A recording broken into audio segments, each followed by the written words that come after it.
It began with a soft clucking behind the fence, the kind of noise that wouldn't disturb most people, gentle, rhythmic, alive. For Jason, those hens were more than backyard animals. They were part of a simple dream he had chased after years of concrete living. His modest suburban home sat at the edge of a cul-de-sac, with a patch of grass big enough to hold a small coop and a vegetable bed. Every morning, as the sun rose and the dew lifted from the lawn, the hens scratched the soil while Jason sipped his coffee on the porch. Life was peaceful, natural, and honest, until Karen noticed. Karen lived 2 doors down, a figure known in the neighborhood for her strict devotion to the rulebook, especially the HOA guidelines. She believed everything should look perfect, the lawns trimmed evenly, the mailboxes painted the same color, and the streets quiet by 8 p.m. Jason's chickens did not fit that perfect picture.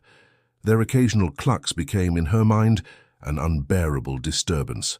Their coop, neatly placed behind a row of hedges, was seen as an eyesore. One morning, as Jason tended to his hens, he saw a white SUV slowly stopping by the edge of his property. The window rolled down, a clipboard gleamed in the sunlight.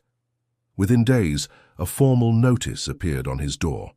The HOA had received reports of unapproved livestock, specifically poultry. The letter was precise, citing bylaws about non-domesticated farm animals within suburban boundaries. It gave him 10 days to remove them. Jason read the notice and sighed, knowing exactly who had made the report. The same person who had once complained about his garden hose being left on the driveway. The same woman who had measured his mailbox height because it looked too tall. He had dealt with her kind before, the self-appointed guardians of perfection who believed conformity equaled peace.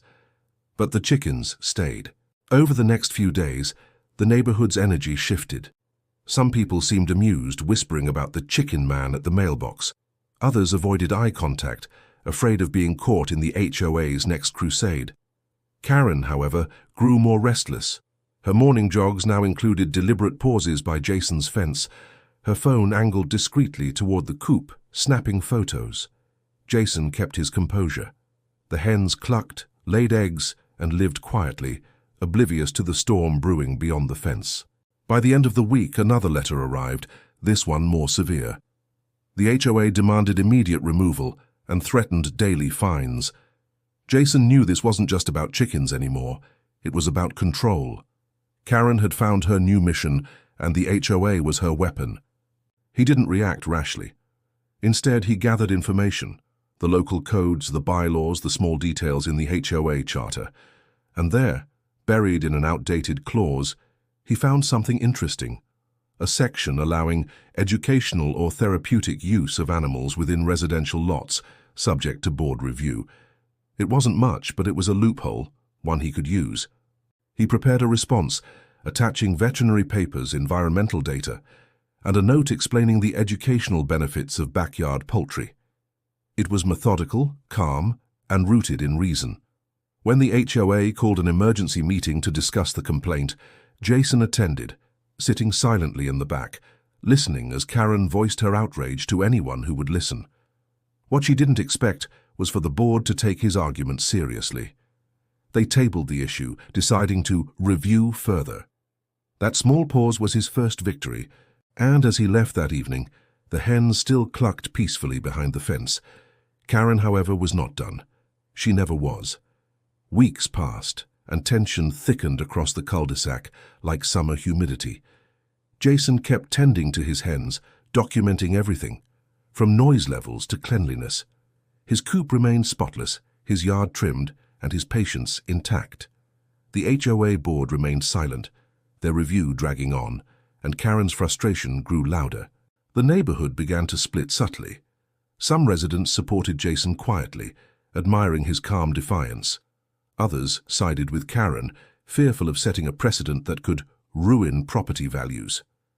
Every morning, Jason's mailbox became a battleground of opinions, some anonymous notes cheering him on, others warning him that he was hurting the community. One afternoon, while checking the mail, he found an envelope not from the HOA but from the city council. It contained information about small animal zoning laws, proof that what he was doing wasn't illegal. In fact, it fell under the Residential Sustainability Initiative the city had recently approved. Chickens were allowed provided certain sanitary and space requirements were met.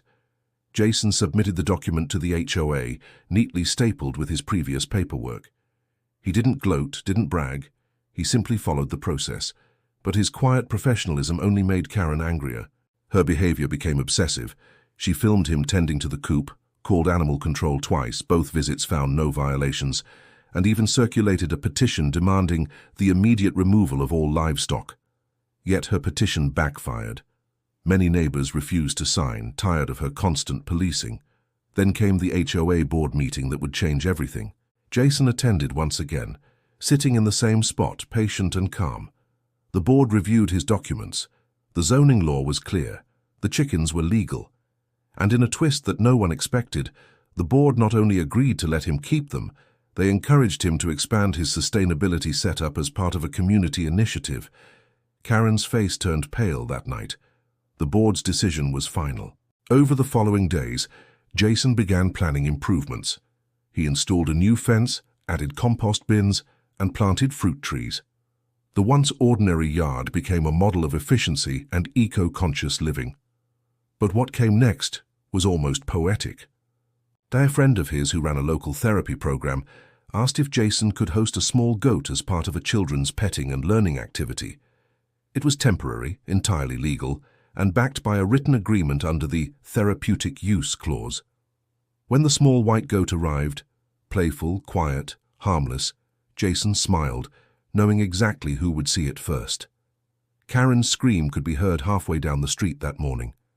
She stormed out of her house, phone already recording, pointing, pacing, gesturing wildly. The sight of a goat grazing peacefully where chickens once stood broke her sense of order completely.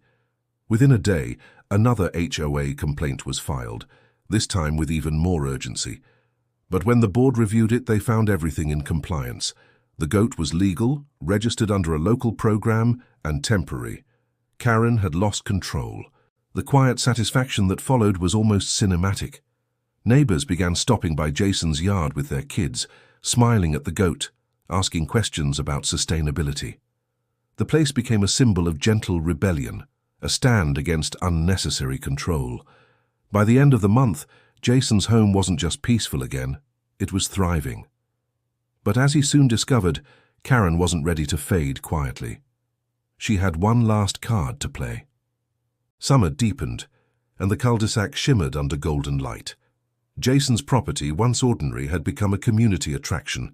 The chickens clucked softly, the goat grazed contentedly, and the fruit trees began to bloom. Children giggled by the fence, while their parents smiled, quietly admiring how one man had stood his ground without hostility. Karen, however, watched from behind her curtains, bitterness curling like smoke. Her status as the self-proclaimed enforcer of order had crumbled. Neighbors avoided her now. Her endless complaints had become a running joke, her reputation as the rule keeper replaced by whispers of the meddler. Still, she wasn't finished. She filed one final appeal, this time directly to the regional HOA council.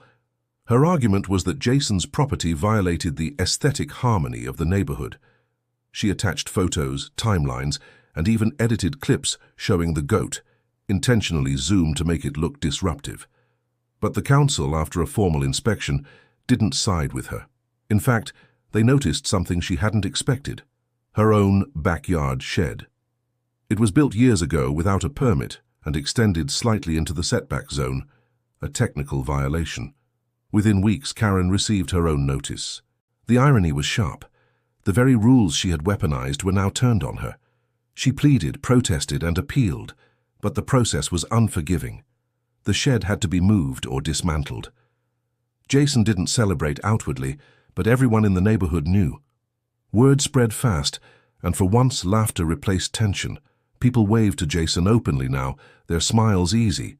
Even the HOA board quietly appreciated how calmly he had handled everything. As the goat was returned to its program, Jason looked over his yard, now greener, more alive than ever. The hens wandered freely in the sunlight, feathers glinting gold. What had begun as a battle of petty control had turned into a quiet revolution of self-reliance and calm defiance. Karen's house grew quieter, The clipboard disappeared. Her curtains stayed drawn most days. The shed eventually vanished too, replaced by a small flower bed, perhaps her silent truce with the world she had once tried to control. Jason's yard became a quiet symbol, not of rebellion, but of balance. The HOA learned something too, that rules mean nothing without reason, and control means little against kindness and patience. The cul-de-sac returned to peace, this time real peace. And somewhere between the soft bleats of a goat and the gentle clucking of chickens, the neighborhood rediscovered what harmony truly meant.